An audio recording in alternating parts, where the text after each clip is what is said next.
સજીવોના કોષ વિશે આપણે જે છે એ અભ્યાસ કર્યો, બરાબર. કોષ એ સજીવ માટે રચનાત્મક અને ક્રિયાત્મક એકમ છે, બરાબર. આપણને બધાને ખબર છે કોષ સજીવનું મેઇન બંધારણ છે. દરેક સજીવ કોષો ધરાવે છે. હવે જ્યારે આપણે કોષ વિશે અભ્યાસ કરતા હતા તો ત્યારે શરૂઆતમાં જોયું કે સજીવો બે પ્રકારના હોય. કેટલાક એકકોષી સજીવ હોય, કેટલાક બહુકોષીય સજીવ હોય. એકકોષીય સજીવોની વાત કરીએ તો અમીબા છે, પેરામિશિયમ છે, આ બધા એક જ કોષ ધરાવે છે, બરાબર. તો એને વૃદ્ધિ કરવી હોય એટલે કે એને સંખ્યામાં વધારો કરવો હોય તો શું કરવું પડે? એને એક કોષમાંથી બે કોષોનું નિર્માણ કરવું પડે. એને કહેવામાં આવે છે કોષ વિભાજન. તો દરેક એકકોષીય સજીવને પોતાની સંખ્યા વૃદ્ધિ કરવા માટે, વધારો કરવા માટે કોષ વિભાજન જરૂરી છે. એવું જ બહુકોષીયનું છે. કોઈ પણ બહુકોષીય સજીવની શરૂઆત જો લઈએ તો એના શરૂઆતમાં એ પોતે એકકોષીય હોય. મનુષ્યની જ વાત કરીએ, આપણો દેહ અત્યારે જે આવડો મોટો દેહ આપણો છે, બરાબર, બહુકોષીય છે. લગભગ 1014 જેટલા કોષો અંદાજિત એવું વૈજ્ઞાનિકોનો મત છે, કેટલા કોષો મનુષ્યમાં છે, બરાબર. તો આટલા બધા કોષો જે છે એ આપણા શરીરમાં છે. આપણા શરીર એટલા કોષોનું બનેલું છે, અંદાજિત છે, કોઈ પરફેક્ટ ફિગર નહીં, પણ વૈજ્ઞાનિકો આવું માને છે કે 1014 જેટલા કોષો મનુષ્યમાં છે. હવે જો આટલા બધા કોષોનો આપણો દેહ હોય, એ જ દેહની શરૂઆત જ્યારે આપણો જન્મ થયો એ પહેલાં તો એક કોષથી જે છે એ શરૂઆત થાય, બરાબર. કેવી રીતે? તો કે દરેક બહુકોષીય સજીવ એ એક કોષીય હોય અને શરૂઆતમાં જે એક કોષીય હોય એને કહેવામાં આવે છે યુગ્મનજ, બરાબર, અથવા તો ફલિતાંડ. યુગ્મનજ નામના એક કોષીય સજીવથી જ જે છે એ આખા બહુકોષીય દેહનું નિર્માણ થાય અને એને કહેવામાં આવે છે સંપૂર્ણ ક્ષમતા, ટોટીપોટેન્સી. કોઈ એક કોષ જ આખા સજીવ દેહનું નિર્માણ કરવા માટે સક્ષમ છે. આ જે કોષની ક્ષમતા છે એને સંપૂર્ણ ક્ષમતા, ટોટીપોટેન્સી તરીકે ઓળખવામાં આવે છે. એટલે એક કોષીય સજીવ તો એક કોષી હોય જ, એટલે એને વૃદ્ધિ કરવા માટે કોષ વિભાજન કરવું જોઈએ. પણ બહુકોષીય સજીવો પણ જીવનની શરૂઆતમાં કેવા હોય? એક કોષીય હોય. અને એ કોષનું નામ શું છે? યુગ્મનજ, બરાબર. દરેક બહુકોષીય સજીવ, વનસ્પતિથી માંડી અને પ્રાણીઓ બધા જ જે છે એ આવી જાય એમ, બરાબર. બધા જ જીવનની શરૂઆતમાં કેવા હોય? એક જ કોષીય હોય અને એ કોષનું નામ છે યુગ્મનજ, ઝાયગોટ, બરાબર. અંગ્રેજીમાં ઝાયગોટ કહેવાય. એ એક કોષીય યુગ્મનજનું વારંવાર કોષ વિભાજન થવાથી આખા દેહનું નિર્માણ થાય. તમને એમ થાય કે એક કોષમાંથી આટલા કોષો ક્યારે બની જાય? તો કે એ પણ જે છે એ ખૂબ ઝડપી પ્રક્રિયા છે. કારણ કે એક કોષમાંથી સંભાજન થાય એટલે બે કોષ બને, બેમાંથી સંભાજન થાય એટલે 4, પછી 8, 16, 32 એમ કરતાં કરતાં વારંવાર સંભાજન થાય અને આવી રીતે લાખો કોષોનો દેહ જે છે એ બની શકે છે, બરાબર. એટલે એ અશક્ય નથી, એ જોવા મળે છે કુદરતમાં. એક જ કોષ આટલા લાખો કોષોનું સર્જન જે છે એ કરે છે, બરાબર. તો એટલા માટે દરેક કોષને પોતાની વૃદ્ધિ કરવી હોય કે પોતાનું પ્રજનન કરવું હોય, પોતાની સંતતિ નિર્માણ કરવી હોય, શું કરવું પડે? કોષ વિભાજન કરવું જરૂરી બને છે. એટલે કે દરેક કોષ માટે કોષ વિભાજન જરૂરી છે. એટલી બાબત તો તમને ધ્યાનમાં આવી ગઈ કે ભાઈ સજીવ કોઈ પણ હશે, પછી એ એકકોષીય હશે કે પછી આપણા જેવા બહુકોષીય હશે, દરેક સજીવને કોષ વિભાજન કરવું જરૂરી છે. કોષ વિભાજન એટલે શું? એક કોષમાંથી બે કોષો બનવા, બેમાંથી 4 બનવા, બરાબર. તો આ જે કોષ વિભાજનની પ્રક્રિયા છે એનો આપણે જે છે એ આ પાઠમાં અભ્યાસ કરવાના છીએ. એટલે કે કોષનું વિભાજન દરેક સજીવ માટે જરૂરી છે. હવે કોષ વિભાજન જે થાય છે, જે પ્રક્રિયા છે કોષ વિભાજન, એટલે કે એક કોષ જ્યારે બે કોષમાં પરિણમે તો એ કોઈ તરત થતી પ્રક્રિયા નથી કે ભાઈ એક કોષ હતો ને બે કોષ બની ગયા. એના માટે બીજી સાથે ઘણી બધી પ્રક્રિયાઓ પણ થાય છે. દાખલા તરીકે કોષોને જે છે એ બે કોષમાં રૂપાંતરિત થવું હોય, વિભાજન કરવું હોય, તો પહેલાં તો જે છે એ પોતાની વૃદ્ધિ કરવી પડે. કોષોના કદમાં વધારો કરવો પડે, કોષ રસમાં વધારો કરવો પડે, અંદરની અંગિકાઓ જે છે એ વધારવી પડે, બરાબર. સાથે સાથે એની અંદર જે જનીન દ્રવ્ય છે, DNA જેને આપણે કહીએ છીએ, બરાબર, આપણે આગળના પાઠમાં અભ્યાસ કર્યો, એ DNA પણ ડબલ થવું જોઈએ. તો જ પેઢી દર પેઢી જે છે એ બે ભાગ પડે ને, તો જ બે સંતતિને જે છે એ સરખું DNA મળી રહે, બરાબર. એટલે કે કોષ વિભાજન એ ડાયરેક્ટ થતી પ્રક્રિયા નથી, એક નાની પ્રક્રિયા નથી, પણ એમાં કોષની વૃદ્ધિ પણ આવી જાય છે, કોષોમાં જે છે એ અંગિકાઓનું નિર્માણ પણ આવી જાય છે અને મહત્વની ઘટના એટલે કે ડીએનએનું બેવડાવું, જેને કહેવામાં આવે છે ડીએનએનું સ્વયંજનન. અંગ્રેજી શબ્દ છે રેપ્લિકેશન. તો ડીએનએનું સ્વયંજનન થવું જરૂરી છે. એક સિમ્પલ ઉદાહરણ તમને આપો એટલે સરસ સમજાઈ જશે. કોઈ બાપ હોય એને બે દીકરા હોય, બે દીકરા બરાબર. હવે એને બે દીકરાને જુદા કરવા હોય તો એને શું કરવું પડે? એને બેયને સંપત્તિ આપવી પડે. તો બેયને સરખી સંપત્તિ આપવી પડે, એના બે સંતાન છે એટલા માટે. એટલે શું કરે બાપ? તો કે એની પાસે 1 લાખ રૂપિયા હોય તો એ 2 લાખ ભેગા કરે, કમાય 1 લાખ, કમાણ ખૂબ મહેનત કરી અને કમાઈ લે કે જેથી હું મારા બે છોકરાઓને 1-1 લાખ રૂપિયા આપી શકું. એક મકાન હોય તો શું કરે? બીજું એક મકાન બનાવે, 2 મકાન બનાવી દે કે જેથી બે છોકરાને 1-1 મકાન આપી શકાય. આ નોર્મલ તમે બધાએ જોયું છે, આવું જ હોય. કોષ પણ એવું જ કરે છે કે એક કોષમાંથી જ્યારે 2 કોષ બનાવવા હોય તો પહેલાં તો શું કરે? એનું જે ડીએનએ છે એનું જનીન્દ્ર, જેમ કેમ કીધું એક મકાનમાંથી 2 મકાન કરો, એમ એનું જે જનીન્દ્રવ્ય જે છે જેટલું પ્રમાણ હોય એના કરતાં ડબલ કરી નાખે કે જેથી 2 કોષ જે નવા બાળકોષો બનશે એને અડધું ડીએનએ મળશે તો પિતૃ ડીએનએ જેટલું ડીએનએ એને મળી જશે બરાબર. એને કહેવામાં આવે છે ડીએનએનું સ્વયંજનન. એટલે હવે આપણે સારાંશ જોઈએ તો દરેક કોષને કોષ વિભાજન કરવા માટે તબક્કાવાર અલગ અલગ પ્રક્રિયાઓમાંથી પસાર થવું પડે છે. એમાં કોષની વૃદ્ધિ પણ આવી જાય, ડીએનએનું સ્વયંજનન પણ આવી જાય અને કોષનું વિભાજન પણ આવી જાય, જે ભાગ પડે છે 2 બરાબર. આ બધી જ પ્રક્રિયાઓ જે ક્રમિક થાય છે એને કોષ ચક્ર તરીકે ઓળખવામાં આવે છે બરાબર.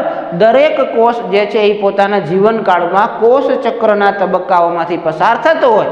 એમાં મેં કીધું એમ કે બધી જ ઘટનાઓ આવી જાય. કોષની વૃદ્ધિ પણ આવી જાય, એના કદમાં અને એની અંદરની અંગિકાઓમાં વધારો થવો જોઈએ એ પણ આવી જાય, ડીએનએમાં જે વધારો થાય છે એ પણ આવી જાય અને વિભાજન 2 ભાગ પડે છે એ પ્રક્રિયા પણ આવી જાય. આ બધી જ ઘટનાઓને સંપૂર્ણપણે જો ચક્રીય પ્રક્રિયામાં લઈએ તો એને કોષ ચક્ર તરીકે ઓળખવામાં આવે છે બરાબર. આટલું બેઝિક તમને કોષ ચક્ર સમજાઈ ગયું કે કોષ ચક્ર એટલે કે 2 ક્રમિક કોષ વિભાજન સુધીનો સમયગાળો. એક વખત એક કોષમાંથી સંભાજન થયું, વિભાજન થયું, 2 કોષ બન્યા, પછી એ બાળકોષ જે નવો બન્યો છે એ પહેલાં તો પુખ્ત વયનો થશે, કદમાં મોટો થશે, પછી એ પોતે સંભાજન કરી અને 2 બાળકોષ બનશે.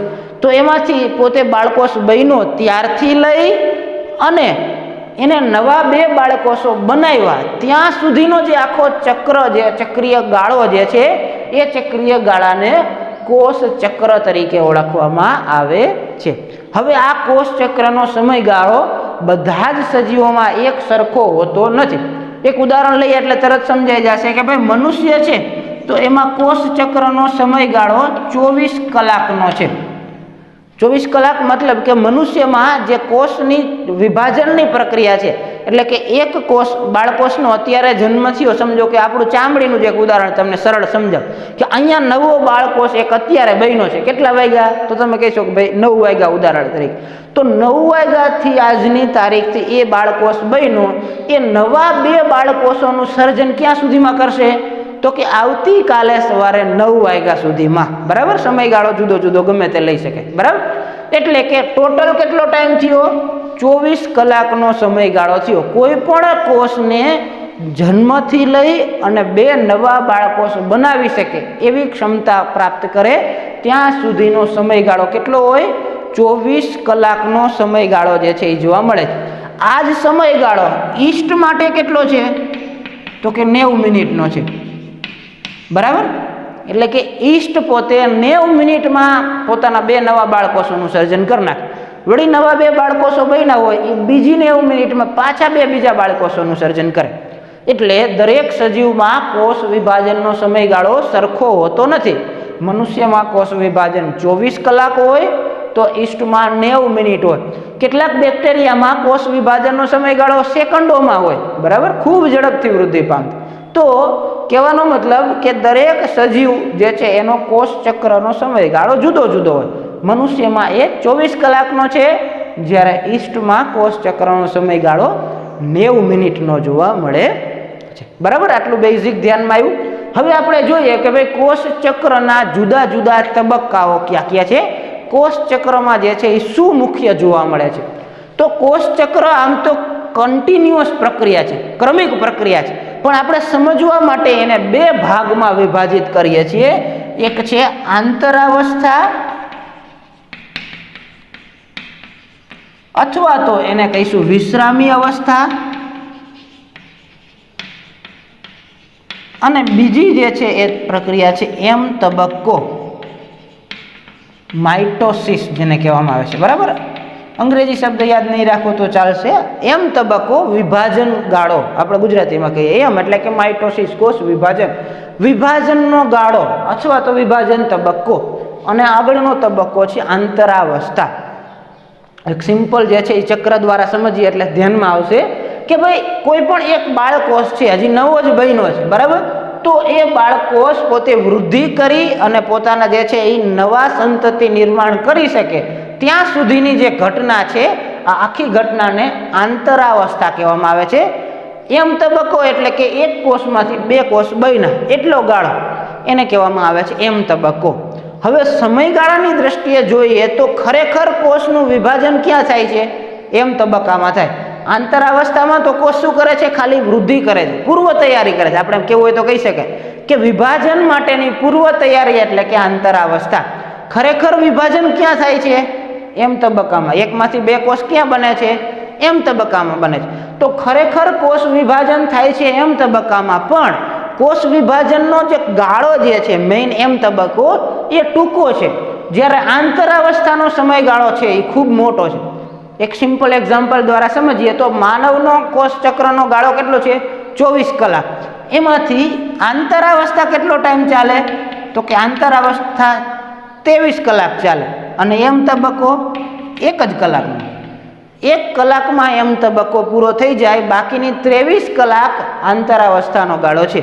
એટલે કેવું હોય તો કહેવાય કે 95% અંદાજિત આપણે લઈએ તો 95% જેટલો સમયગાળો કોઈ પણ કોષમાં આંતરાવસ્થામાં હોય. કોઈ પણ કોષ વિભાજનના પહેલા આંતરાવસ્થામાં 95% સમયગાળો એના કોષ ચક્રનો, બરાબર. ઈસ્ટ માટે અલગ થઈ જશે. ઈસ્ટના 95% જે છે એ સમયગાળો એનો જે છે એ આંતરાવસ્થાનો હોય અને 5% જેટલો સમયગાળો જે છે એ એમ તબક્કો જે છે એ હોય, બરાબર. એટલે કે એમ તબક્કો નાનો છે, મહત્વપૂર્ણ છે, કેમ કે ખરેખર સાચું કોષ વિભાજન તો એમ તબક્કો છે. આંતરાવસ્થા તો પૂર્વ તૈયારી છે, એટલે કે કોષ વૃદ્ધિ પામે છે, ડીએનએનું સ્વયંજનન થાય છે, પૂર્વ તૈયારી કરે છે. પણ મુખ્ય તબક્કો નાનો છે અને આંતરાવસ્થાનો તબક્કો મોટો છે. 95% કરતાં પણ વધારે સમયગાળો આંતરાવસ્થામાં હોય, 5% જેટલો સમયગાળો જે છે એ એમ તબક્કામાં હોય. મનુષ્ય માટે 1 કલાક અને જે છે એ આંતરાવસ્થા જે છે એ મનુષ્ય માટે 23 કલાકની હોય. એવું જ તમે આમાં પણ કરી શકો. ઈસ્ટમાં પણ ઈસ્ટનો કુલ કોષ ચક્રનો સમયગાળો 90 મિનિટ છે. તો તમે તમારી રીતે કેલ્ક્યુલેટ કરો કે એમાંથી આંતરાવસ્થા કેટલી મિનિટ સુધી ચાલશે. 90 મિનિટના 95% જે છે એ લેવાનું. અને એમ તબક્કો ઈસ્ટમાં કેટલો ટાઈમ ચાલશે? એટલે કે 90 મિનિટના 5% ગાળો લ્યો તો કેટલી મિનિટ આવશે? તો એ પણ તમે જે છે એ કેલ્ક્યુલેટ કરી અને કહી શકો કે ભાઈ ઈસ્ટમાં આટલા ટકા જે છે એ અંતરાવસ્થા, આટલા મિનિટ અને આટલી મિનિટ જે છે એ એમ તબક્કો ચાલે, બરાબર. તો આ રીતે જે છે એ આપણે મુખ્ય 2 ઘટનાઓ જે છે એનો અભ્યાસ કરવાના છીએ, આંતરાવસ્થા અને એમ તબક્કો. હવે આ બંને ઘટનાઓમાં પણ પેટા આપણે સમજવા માટે વિભાગો પાડી દીધા છે. દાખલા તરીકે આંતરાવસ્થા જો લઈએ આપણે, વિશ્રામી અવસ્થા છે, તો એને પેટા 3 ભાગમાં વહેંચવામાં આવે છે: G1 તબક્કો, S તબક્કો અને G2 તબક્કો, બરાબર. એવી જ રીતે એમ તબક્કો છે, કોષ વિભાજનનો ગાળો છે, એને પેટા 4 ભાગમાં વહેંચવામાં આવે છે: પૂર્વાવસ્થા, ભાજનાવસ્થા, ભાજનોત્તરાવસ્થા અને અંત્યાવસ્થા, બરાબર. ફરીથી એકવાર સમજી લઈએ. આંતરાવસ્થા અથવા તો વિશ્રામી અવસ્થાને 3 પેટા ભાગમાં વહેંચવામાં આવે છે. કયા કયા? G1, S અને G2 તબક્કો. જ્યારે એમ તબક્કાને, માઇટોસિસને 4 તબક્કામાં વહેંચવામાં આવે છે: પૂર્વાવસ્થા, ભાજનાવસ્થા, ભાજનોત્તરાવસ્થા અને અંત્યાવસ્થા, બરાબર. આ રીતે ખાસ ધ્યાનમાં રાખવાનું કે ભાઈ એને પણ પેટા વિભાગોમાં વહેંચવામાં આવે છે. તો સૌથી પહેલાં તો આંતરાવસ્થાના જે મેઇન 3 તબક્કાઓ છે એના વિશે આપણે અભ્યાસ કરીશું કે ભાઈ આંતરાવસ્થાના મુખ્ય 3 તબક્કાઓ કયા કયા છે અને એમાં કઈ કઈ ઘટનાઓ બને છે। તો સૌથી પહેલા આપણે સમજીએ કે ભાઈ આંતરાવસ્થાના જુદા જુદા તબક્કાઓ કેવી રીતે કામ કરે છે। આંતરાવસ્થા આપણે કીધું એમ કે ભાઈ પૂર્વ તૈયારી છે। એનો પહેલો તબક્કો છે જીવન તબક્કો, જેને ગ્રોથ એટલે કે વૃદ્ધિ એક તબક્કો પણ કહેવામાં આવે છે। ઘણી વખત વૈજ્ઞાનિકો એને ગેપ 1, ગેપ એટલે વચ્ચેનો ગેપ આપણે જે કહીએ વચ્ચે ખાલી જગ્યા, બરાબર, ખાલી જગ્યા એક, પહેલી ખાલી જગ્યા છે। કોની ખાલી જગ્યા છે પહેલી? તો કે એમ તબક્કા એટલે કે વિભાજન અને એસ તબક્કો એટલે કે એટલે કે ડીએનએ નું સ્વયંજનનનો તબક્કો આપણે આગળ ભણશું।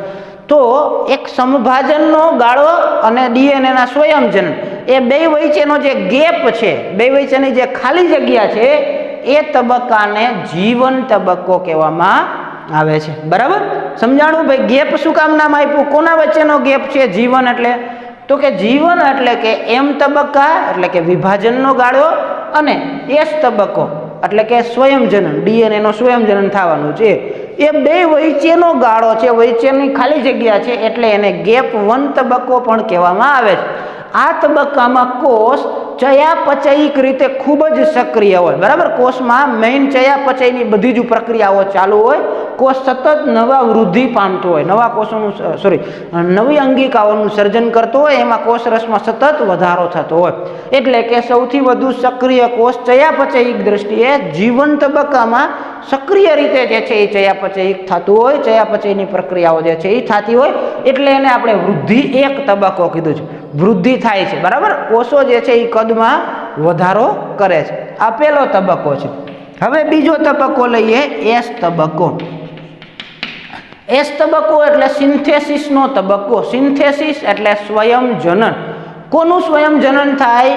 તો કે ડીએનએ નું સ્વયંજનન થાય। હવે આપણે આગળના પાઠમાં આમ તો અભ્યાસ કરી જ ગયા છે કે ડીએનએ શું છે? તો કે ડીએનએ એટલે કે ડીઓક્સીરિબોન્યુક્લિક એસિડ।